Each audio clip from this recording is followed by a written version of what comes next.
Hello, fellow members of the Midnight Society. Welcome back to another episode review from the show Are You Afraid of the Dark? Last time, we covered The Tale of the Curious Camera, a Betty Ann story about a teen who acquires a camera that's photos predict the future with disastrous results. Tonight's narrative, from Sam, is about a boy who finds a ring that causes him to have visions of a mysterious girl. Submitted for the approval of the Midnight Society, I call this Season 3, Episode 10, The Tale of the Dream Girl.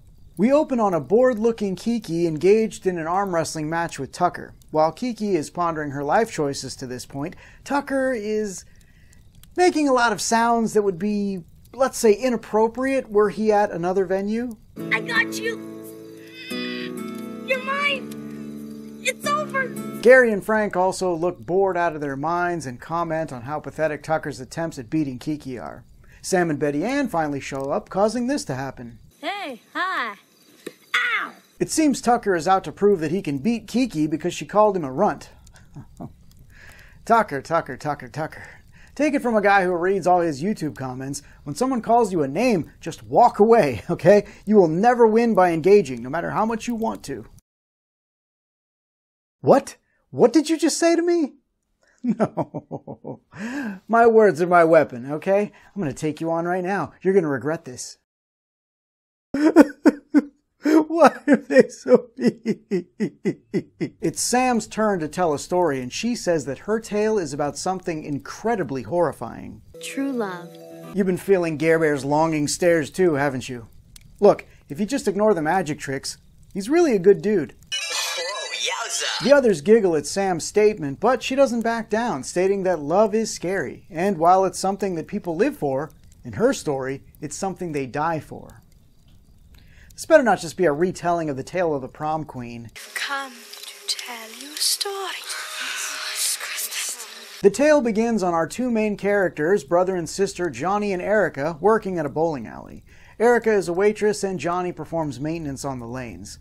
They're getting ready to close up for the night when Johnny finds a ring in his work locker, which he immediately tries on for some reason, causing his sister to say, "It's a girl's ring." Is it though? I mean, it just looks like any high school class ring, which were generally unisex. Don't buy into it, Johnny. She's messing with you. I bet she did put that thing in your locker. Yeah, right. Johnny quickly discovers that the ring is stuck on his finger. You see? This is why you don't put on jewelry that doesn't belong to you, because it's always cursed. So I've heard, you know.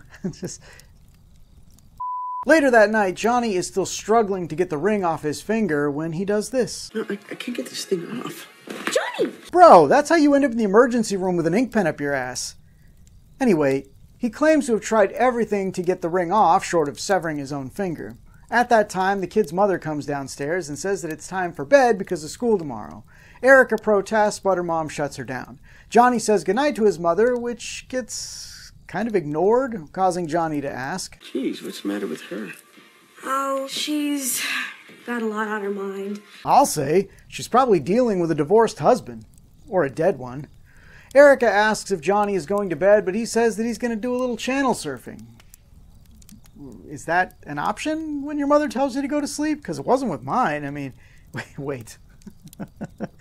What am I saying? Of course it is. This is an Are You Afraid of the Dark parent. Johnny falls asleep watching TV, only to have this happen.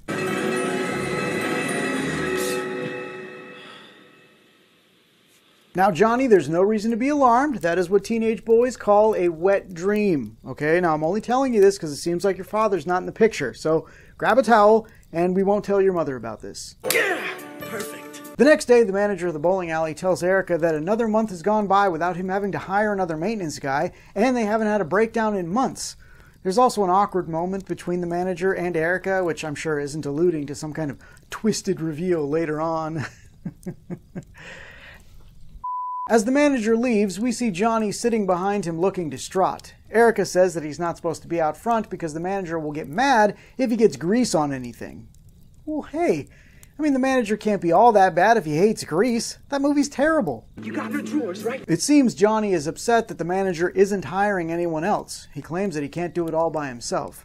He suddenly gets distracted before telling his sister about his dreams and the girl that he can't get out of his head. And she looks a lot like that girl over there. Cheryl Lightheart? Johnny decides to go talk to Cheryl despite Erica's protest. Cheryl and her friends are complaining to the manager about their bowling shoes. I said a size 6, not a size 9. What, are your eyes upside down or something? Are your eyes upside down?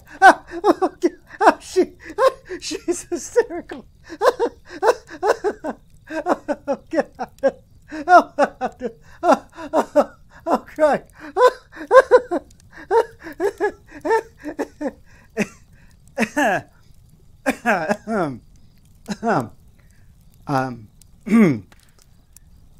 It's really not that funny. Anyway, Johnny approaches Cheryl to get the ultimate brush off. Do you guys hear someone talking to me? I don't see anyone. Must be your imagination. Wow! Can someone get this guy a jacket? Because that was some cold sh**. This could be fate. Later on, Johnny finds his work locker empty, but before he can investigate, he starts to hear a voice call to him. She says that her name is Donna. Johnny tries to find the voice heading behind the bowling lanes where Donna appears at a distance. Johnny tells her not to move, and then proceeds to...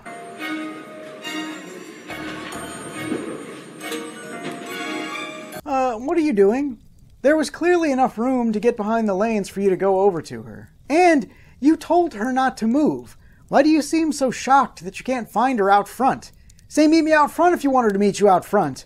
Jeez, no wonder Cheryl ignored you. You're kinda dumb. This isn't funny, so just leave me alone. Johnny does see Donna out front eventually, but when he tries to follow her, she disappears around a corner, and then Johnny... Well, I think he starts to develop super hearing. I tell you what, this actor would have made a great Superboy, wouldn't he? You're welcome. Later at home, Johnny's mother happens by and accidentally drops a letter on the ground. The letter is to Johnny. When he reads it, he rushes to Erica to have her look at it. Roses are red, violets are blue. You know I'll never stop thinking of you. Okay, clearly Johnny has a stalker. Now, look, every teen boy thinks he wants a stalker until he has one. And I should know, because when I was in high school, my mom had to change our phone number once when a girl from my school got my number from someone and would not stop calling. I'd be like, I gotta go, we're gonna have dinner, or I gotta go because we're gonna leave the house, and she would call back 5 minutes later. I wish I could say it was equal parts hot and terrifying, but it was mostly just terrifying. Bummer. The letter tells Johnny to meet Donna at the Bolorama snack bar at midnight, which is after closing, which should give Johnny pause, and it does, briefly, but then he talks himself into it by saying, Do it! Ha ha! Booyakashaya! Johnny heads to the snack bar at the bowling alley to find... What? No, that can't be right. Sorry, wrong clip, I guess. Here you go.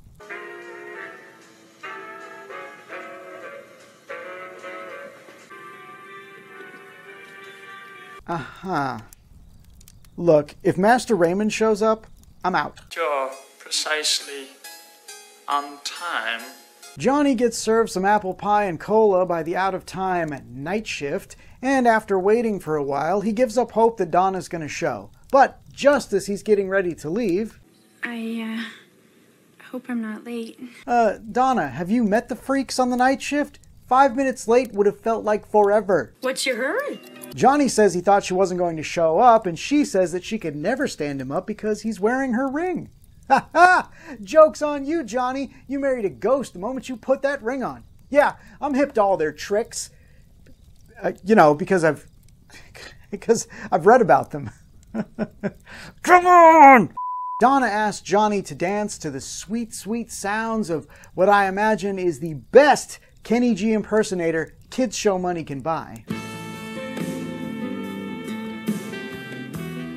Donna says that it's almost time to go and that she wants Johnny to come with her. When he asks her where, she says, But it's almost time. I think there was probably enough time to say heaven or hell or limbo or wherever you're from. Don't act like we don't know you're a ghost, okay? Sure, Johnny doesn't, but that's because we've already established he's a big dummy head. Anyway, the clock starts chiming and Cinderella starts turning into a pumpkin, or however that story goes. Donna takes off and that she says she'll wait for Johnny. He looks around the room to see that all the weirdos in the bowling alley have also vanished. Johnny, you should be relieved that they're gone. Where do you think the night shift is getting food from when everything is closed? You ever notice how rat-free the bowling alley is? Yeah, that's right. They're milking rats to get the dairy for that ice cream they served. And don't even get me started on the burgers. Rat. This is a rat burger. Back at home, Johnny goes to tell Erica what happened, but she stops him and presents him with a newspaper article featuring Donna's picture. It turns out that Donna is in fact dead. Her and her boyfriend were driving near some railroad tracks when their car stalled. Donna forgot her ring, this school ring that her boyfriend had just given her. Wait a second. You said this was a girl's ring, but if this was a school ring given to Donna by her boyfriend, then it was probably his ring, making it a boy's ring. Boom! Check and mate, Erica! Why am I having an argument with a fictitious character from another fictitious character's story? That's a cry for help. This is pitiful. Back at the bowling alley, we see Johnny trying to get the ring off his finger again with no luck when Donna appears. Johnny tells her to just take her ring back, but she says that it's him she wants, not the ring. She says it's time, causing Johnny to cry out. No! Johnny, if you have to be dragged into the underworld by a ghost, I could think of worse ghosts to go with. Heck, just choose any other ghost episode from this show. Back at home, Johnny is freaking out, which, I guess makes sense, having found out that a ghost wants his body. Erica asks him to calm down, which he doesn't take well, and she then asks him if he's sure it's the ring making all this happen. He asks what she means, but before she can answer, the phone rings. Oh man, like a raw nerve. Come on, Johnny, ghosts don't use telephones. It's Donna. What? Who is paying for that phone bill? Johnny, do not take that call, okay? It has to be collect, and charges from the other side are astronomical. What will your mother say? What a surprise. More bill. So Johnny answers the phone, but he is surprisingly firm considering the nervous wreck he was moments ago. Look, this is all some kind of joke and I'm not buying it anymore, understand? Donna says that she'll never bother him again and her ring falls off his hand. Well, this story wrapped up super easy. Come on, Sam, give us a little bit of attention. Maybe all she wants is a ring back. Maybe I should give it to her. But the ghost said she'd leave you alone. You've gotten what you wanted. What are you doing? Anyway, Erica asks how he's going to find her, and Johnny says, Oh, if she's really a ghost, I can think of a pretty good place to start. Oh, shit! And are you afraid of the dark cemetery scene?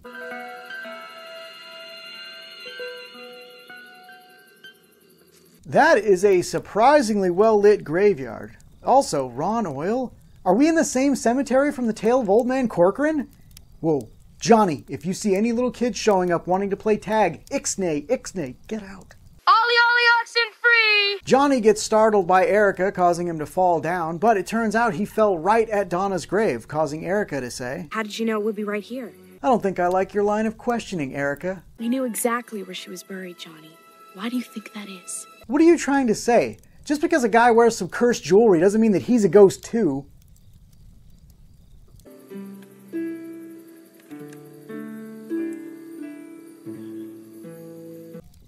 Oh, but Johnny actually is a ghost? Okay. Erica recounts the part of the story that she knows, which triggers Johnny's memory of the night that he and Donna died. When I made Linda and John. Let me get this straight. Donna's parents and your mom agreed to bury the two of you in a joint plot? Look, I'm not saying it's impossible. I mean, people do things when they're grieving, but I also know there would probably be some blame being thrown around by parents as to whose kid got the other one killed, so I just don't buy it. Johnny remembers that Donna went back for the ring and he went back for her. He tried to push her out of the way, but it was too late and they both died. Johnny asks Erica why she didn't tell him he was a ghost, and she says, You just came back from the accident and acted as if nothing had happened. Johnny, I was the only one who could see you. I think the writer and director of this episode need to sue M. Night for some of that 6th Sense money. I want to tell you my secret now. I stole this concept from a kid's horror show that I claim I've never seen. Donna shows up and Johnny tells Erica that he doesn't think he can stay. And I have to say, Erica gives us some of the best acting in this scene from probably the entire series. Goodbye, Johnny.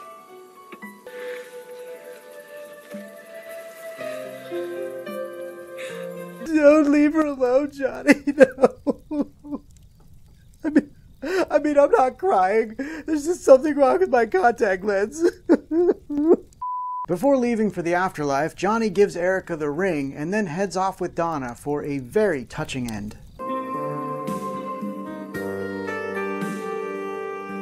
Or we can ruin the entire mood with this music from a softcore adult film. Yeah, hardy har har. Sam ends her story by saying that Erica would always miss her brother, but it made her feel better knowing that he was happy at last with the girl of his dreams.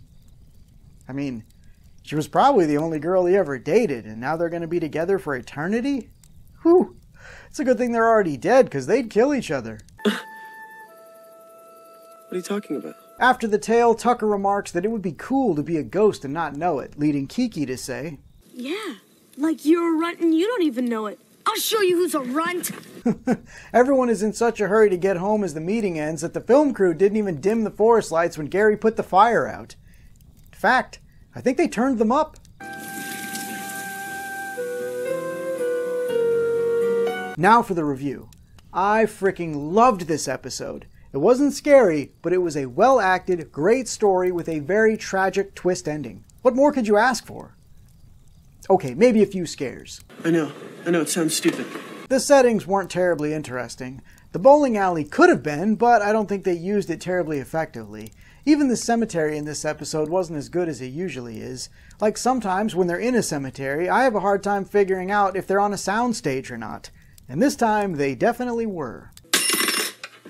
The story is what makes this episode for me. It's both written and directed well. It's one of those that when you rewatch it knowing the twist, you get to see all the little clues that reveal the true ending scattered throughout. Like the mother never reacting to Johnny or the manager always ignoring him. Cheryl, who seemed like a raging twat, just never saw Johnny, but possibly maybe heard his ghostly voice in some way. I'll tell you who really looks bad once you know the end. That manager. You go up and brag about not having to hire a replacement maintenance guy to the sister of the previous maintenance guy who recently died? I hope you get punched in the dick. Must be great to be so perfect. As I stated at the start, there were no scares at all. I think there were supposed to be some tense moments when Johnny thinks Donna wants to kill him, but they don't really come off that way. I really didn't care for the weird ghosts in the bowling alley at midnight. I think that scene could have been used to get some good scares going or ramp up the confusion on why Johnny thinks Donna's a malevolent spirit, yet it just comes across as like a knockoff of the tavern scene from The Tale of the Whispering Walls, which is not a good scene. Younger me wouldn't have found this episode scary either, but it might have convinced him to hang around bowling alleys in hopes of getting a ghost girlfriend. Great. Now you can go study with yourself. The acting in this episode was okay from most and outstanding from one. I normally don't lump the adult and child acting together, but all the adults had so little screen time that I don't really have anything to say about them. Johnny was okay. He does a pretty good job overall, but I feel he lacked emotion in a couple of key scenes which would have made a difference for me. Donna also was okay. While not as emotionless as most of the Are You Afraid of the Dark ghosts, she still doesn't do a lot of emoting, but her longing looks at Johnny work for the character. Erica was the standout of the episode. Nay, the series. Seriously, when she was losing it at the end, I started to mist up. That's right, I got wet eyes from an episode of Are You Afraid of the Dark as a grown adult, and it was all thanks to this girl's acting. Don't make jokes. Sam, I think it goes without saying, because, you know, I've basically already said it, but The Tale of the Dream Girl meets the approval of the Midnight Society. We know. We know. The Midnight Society's members poll on this episode was, at the time of recording this video, 4% against, with 96% in favor of. So it looks like my ruling stands. Keep up the good work, Sam. It can really hurt sometimes. I want to thank the following Midnight Society members for participating in this video's poll. What? No! I can't read these names while that music is playing. Besides, I gotta get this ring off before a ghost shows up to escort me into the afterlife. With my luck, she'll look like me in a wig. Anyway, names are on the screen. Bye! Ooh. Oh, Michael, where are you? It's your ghost wife. That's right, you said I do when you put on my ring, you naughty boy. Quit playing hard to get. I got my hair cut like that girl from Friends that you like. Ooh. What did you all think of Sam's story? Did you see it as a kid? What would you do if you were a ghost that worked at a bowling alley? Let me know in the comments below. Be sure to check out the next episode about the tale of the Quicksilver. Until then, are you afraid of the dark?